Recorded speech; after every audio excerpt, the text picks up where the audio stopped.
Yaxşımsızlar köpçülük, boğlaq Jusay tuxum türümlerining oilada yeyishib bo'lgan tayyorlash usuli.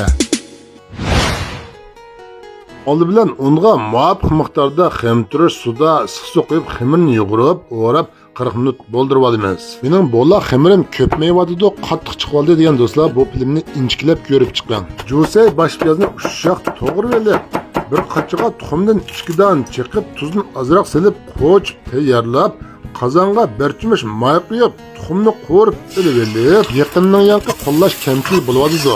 Sizlarmi qo'llab yurak dalgasini besib, bir tal gul et qo'shinglarni chin ko'nglimdan umid qilaman.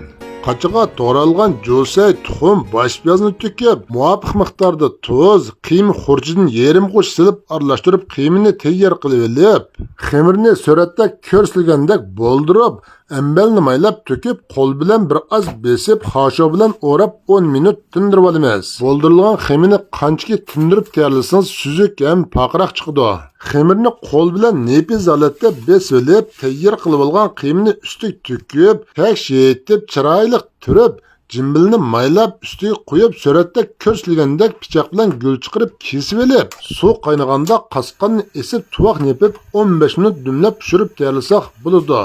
Men o'zimniki uzun muddatlik tajribamga asosan tayyorlagan qiyim xurchiga ehtiyojli do'stlar ayrimxonamga uchur qiling. Meni qo'shiling Osmonjon Zokir sizga har xil yangilik taomlarni o'rgatishga har vaqt tayyor.